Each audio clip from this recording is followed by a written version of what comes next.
Hey everyone, welcome to the Hornet King channel, and in this video I'll be removing a massive southern yellow jacket colony from underground. This nest has tore me up. I got 2 stings, 1 on each wrist, but don't worry, I handled it like a professional. Oh, I got stung!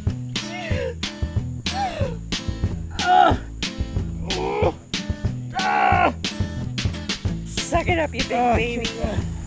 So I sucked it up, took my lumps, and finished this removal for the client, brought it back home, and fed it to my animals. Here's the video, check it out. I'm the Hornet King, and I removed some incredible and insane wasp nests.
Alright, southern yellow jackets. Haven't even done anything yet, and they're already attacking.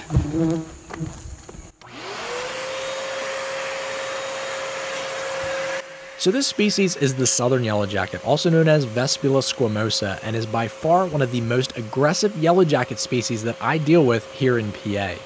They are absolutely relentless when they're attacking something to defend their colony. And with them being a subterranean yellow jacket species, no one knows they're there until they stumble upon the nest. Well, yellow jackets can't distinguish the difference between a threat and a non-threat, so everyone is treated like a threat. So with this particular client, they had dogs, and the dogs were running around the yard here and got attacked and stung, and I believe the homeowner got stung herself, so the yellow jackets had to go. Anytime that I'm dealing with a subterranean yellow jacket species, I try to get as much of the swarm out of the nest at the same time as possible right through the entranceway. So I sit my vacuum nozzle kind of off to the side. A lot of folks will ask why I don't just shove the nozzle like down into the hole and then smack on the ground and try to get them to come out. And they think it's just because of the video. I want to get good video shots. Well, that's a part of it, but the main thing is if I just shove the nozzle down into the hole, it's the same with like bald-faced hornets and European hornets. If you shove the nozzle into the entranceway and try to get them stirred up, they will not come out. They know that something's up. They kind of used to seeing the daylight and whatnot, and they won't come out of the tunnel. And that's the case here with the ground species. So I set the nozzle kind of off to the side, so as the yellow jackets are coming out, they think it's safe, and they're thinking to attack. So they fly. The second they become airborne, they get sucked up right into the nozzle. It's pretty ingenious, if I do say so myself. So you'll see a couple that do make it past the nozzle, and they fly out and they come after me. Well, what I do is I spritz a little bit of this black flag, which is just a spider and scorpion spray.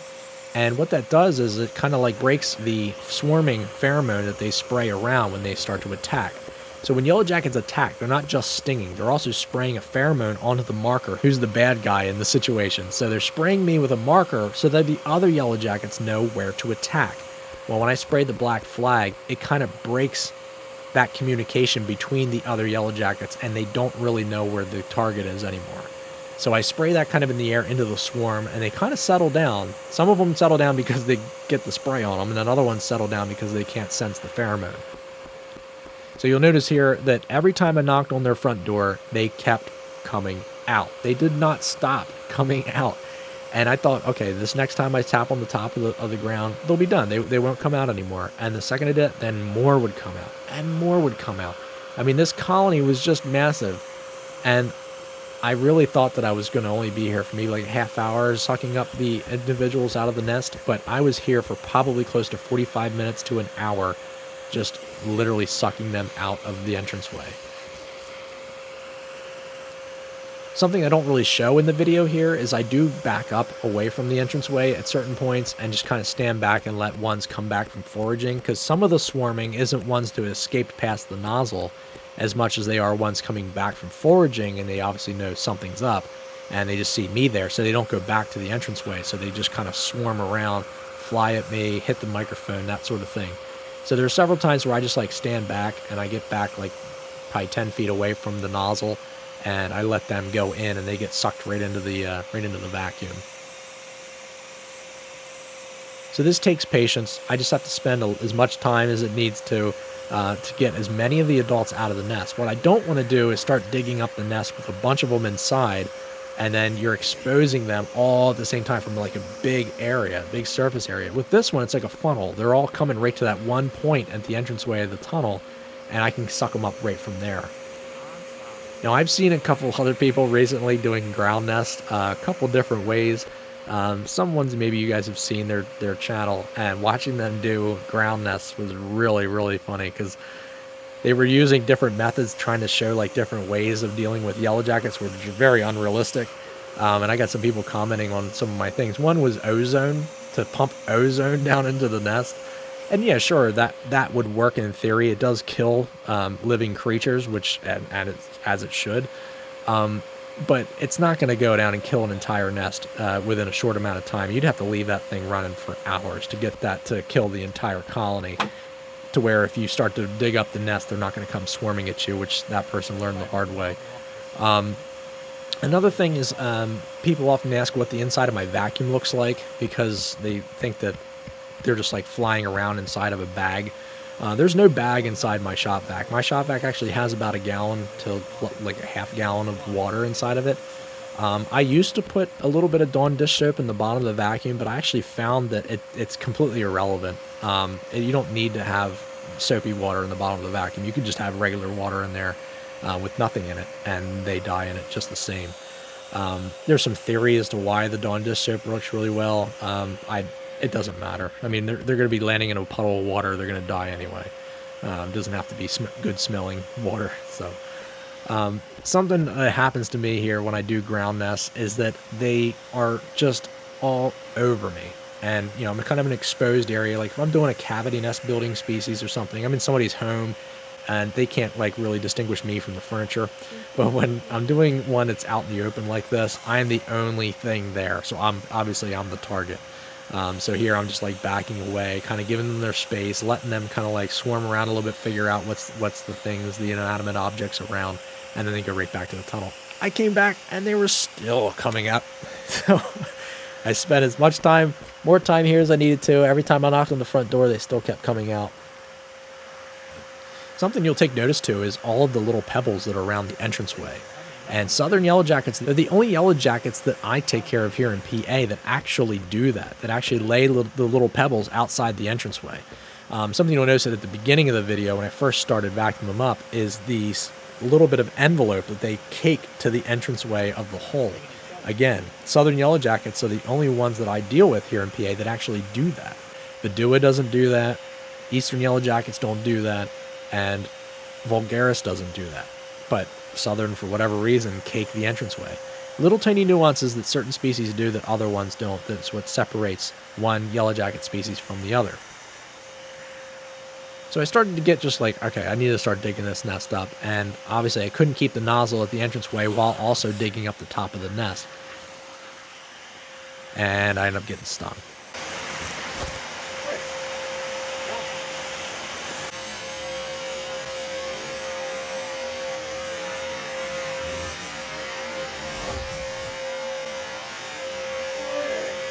I could not believe it got me through the leather of my glove. And it was just like unbelievable. Something that happens is that once you're digging around in moist grass, your gloves get wet, and I don't know if that acts like a lubricant, so it makes their stinger able to go through the leather. I don't know how it works, but the leather does get soft when your hands get wet. So I think that's what had happened. My gloves got a little bit too wet, and then they were just sting me right through it. So the one got me there on the right hand, and the previous removal, an eastern yellow jacket, got me on the left wrist. Well, then another yellow jacket from this colony decided to get me on my left thumb, pretty much in the exact same spot, mirrored image from the other one. So once I exposed the top of the nest here, they start coming out from the top. Again, I had the nozzle in the entranceway and I had the nozzle at the top of the nest. Obviously, I couldn't get both of them at the exact same time. So I just decided to take a little bit of mud and stuff up the entranceway to the nest. And that way I could just focus my attention on one spot. Well, obviously I wanted to focus it on just digging up the nest because I was ready just to get that thing out of there and start actually removing the nest. I figured, well, I could sit here and tap on the top of the nest and have them coming out of the entranceway forever. I could just be there all day long. So I just plug it up here and then keep the nozzle right above the nest. And then I can start excavating the nest while removing the yellow jackets at the same time. I do this oftentimes for the bigger nests. When I do Vespula or eastern yellow jackets and they're pouring out and they're just like relentless and there's just so many numbers, it's a lot easier just to dig and suck up at the exact same time. So you'll see me use the vacuum as kind of like an excavator. Once some soil falls down into the cavity, I just use the vacuum to just suck it up and get it off the nest.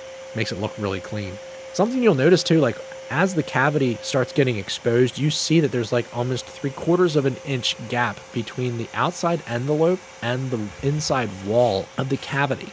So they dig away and then they build at the same time. So they're digging away about 3/4 of the distance and then they're able to add more envelope on.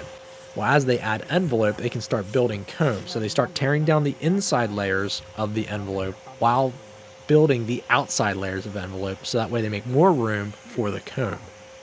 So all of that stuff has to happen at the exact same time. You have to do the digging, then you have to do the building of the envelope, do the tearing down of the inner layers of walls of envelope, and then you have to start building the comb, all pretty much at the exact same time. Roadwork crews can't get even one strip of road laid all at the same time without having communication issues, and yet yellow jackets can do all of this stuff without having any major issues, at least that we can tell.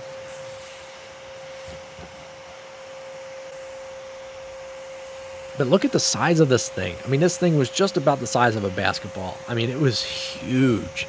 And the more I was exposing it, the more I was just like, I mean, just in absolute disbelief that this is the first time that the homeowner was really having problems with this yellow jacket colony, because they were just super active and obviously very, very, very successful at building this nest and getting all the materials that they needed, getting all the food and sustenance for the larvae, and growing this thing to the behemoth that it became.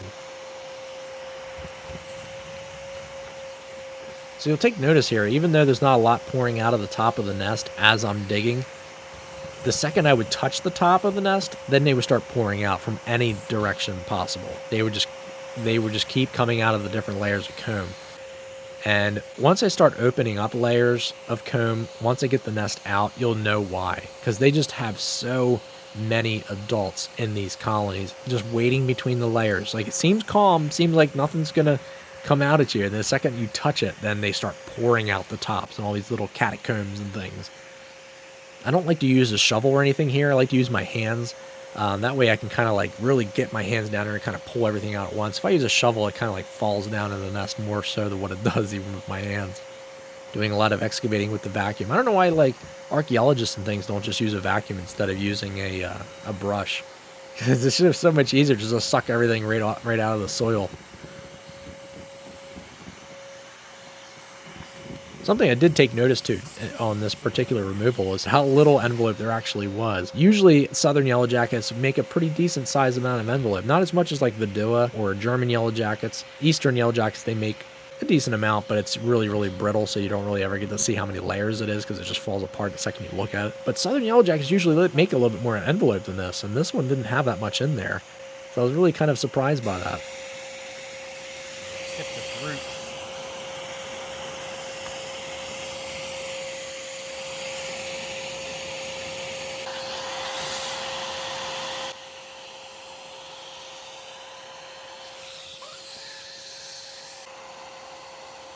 So finally able to pull this nest out. I was being really, really gentle because I wanted to show the client who was over there in the distance. And look at the freaking size of this thing. I mean, this thing was huge. And there were still a ton of adults on it. They were crawling all over it. You see here, this is the top bit, and that has, or the bottom bit, depending on how you look at it. But those are the queen cells. Look how many queen cells were in there. Just tons of them. And you can tell the queen cells because they're bigger. They're a lot larger in diameter. It's very, very gently, just trying to suck off all the ones here. Obviously, these ones were newly hatched. They weren't ones that were trying to fly away. They were actually just kind of more confused than anything. So I just kind of sucked them off the top of the comb. But all the ones in between the layers, if I would start opening that up, they would be all over me. There would be hundreds coming out of there. So I just wanted to put this into the bag and pretty much just keep everything contained until I could get it home and put it in the refrigerator. That's right, I put it in the refrigerator. What I used to do last year is I'd bring these nests home in a big Rubbermaid bin, and then I would just take them apart in my backyard and just vacuum everything up. But I haven't had the time to even do that this year. I've been so freaking swamped. So what I do is I bring them all home into a bag, in different bags, and then I put them in my refrigerator so they die in the refrigerator. Which isn't a bad way to die. It's just like they would in the wintertime. So they just kind of slowly go into like a hibernation mode, and then they just die. So you look at the bottom here, look at all the stones, but there's not nearly as many big stones as like the normal yellow jacket nest removals when there's like big rocks and stuff. But that is a really, really good sized cavity, and that's a really, really good sized nest.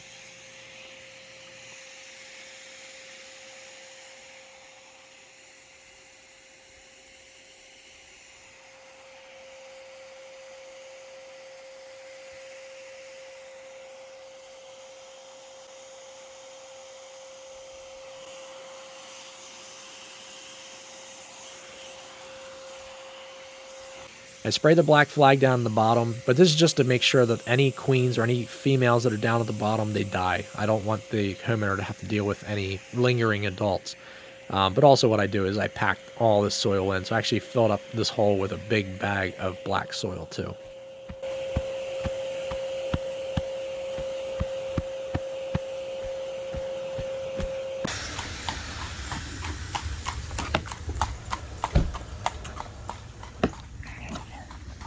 Contents inside the vacuum people always ask about. Not much to it. Dump it out. Try to show it in every video now, so that way everybody sees it. There we go. That's it, pile of mud. Okay, so this one is a southern yellow jacket nest that I removed out of the ground, and you can just see how absolutely huge this nest is. So you might not be able to tell, but on this bottom side, this was actually the start of an eastern yellow jacket colony that the southern yellow jacket queen took over and made it her own. She killed the eastern yellow jacket queen, and then she took over the nest and started building her own colony. So we're going to kind of take this apart here and see if we can find the queen. So these are all queen cells. All of these would become queen yellow jackets over time. Something to pull this off with.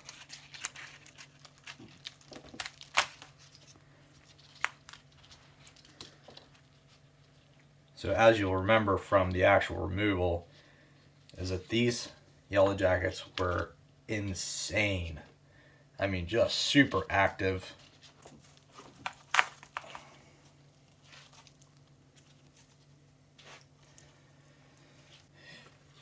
Alright, so we got those two off of there. These are all worker cells. You can see the difference in size between queen cells and worker cells. Worker cells clearly are made for the common working yellow jacket, and then the bigger cells are made for when the queen lays an egg inside. Those larvae will grow bigger and in essence become reproductive, aka queens. So let's just keep taking this apart here. I'd really like to find the queen in here. More worker cells. These are all, I had these guys in the refrigerator last night. They will probably still be active once they warm up. So I really want to make sure I don't linger with this too long. There's a stone just fell out. So you can see how tough the comb is. The comb of southern yellow jackets is very, very tough. Unfortunately we didn't find the queen. You would know the queen when you see her. She is bright orange. She looks nothing like her daughters.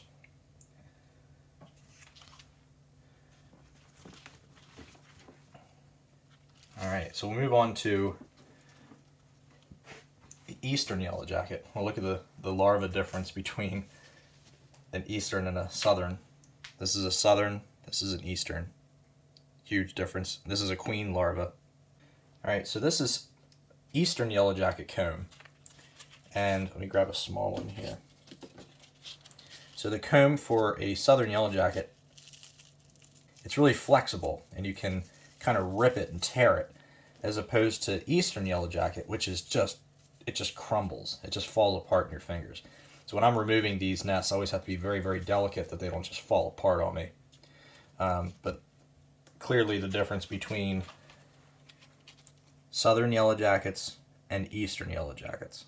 Even the color of the comb itself, the comb here being like a tan as opposed to the common gray that you see like in other aerial nest building yellow jacket species like bald-faced hornets.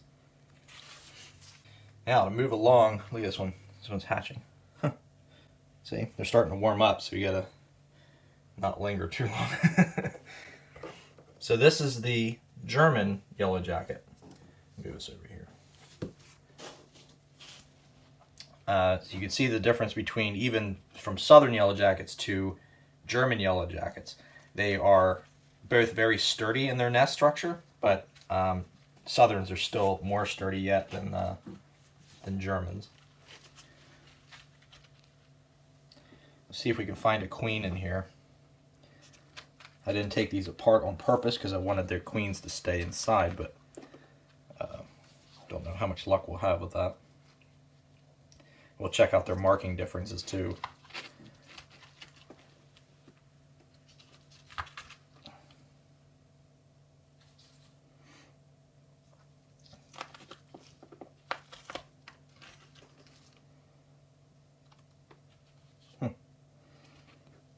Guess this queen has also eluded. These are starting to warm up. Don't need anybody flying around and stinging, that's for sure. So I'm glad you guys were able to see the differences between these two different, or these three different colonies.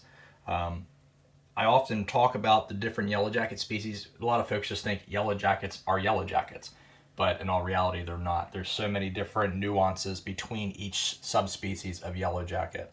We have 120 different known yellow jacket species, and every one of them does something a little bit different. Some of them are aerial nest building yellow jackets, some of them are subterranean, and some of them are cavity nest building. And then some of them even blur those lines, so like eastern yellow jackets being a subterranean yellow jacket species, they will also be cavity nest building. Southern yellow jackets, the same thing. German yellow jackets are primarily a cavity nest building species. I have never pulled them out of the ground. I've never pulled them out of a tree. It's always been in a cavity. But that's not to say that they can't do that. So anyway, I just wanted to share these slight differences in yellow jackets and their nesting behaviors. So I hope you guys enjoyed.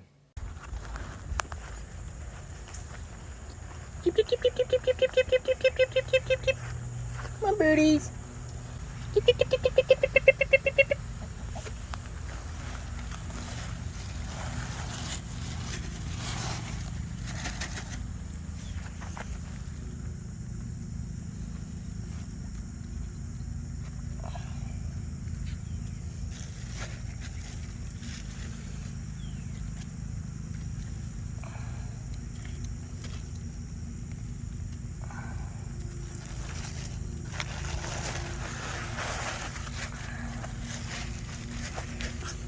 Hi, Ginger.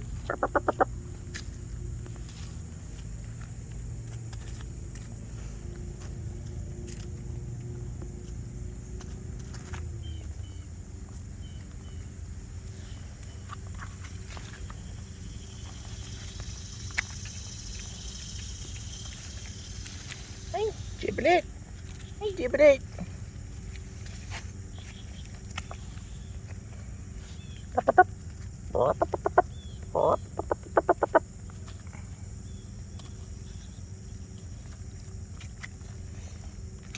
Excuse me, Giblet.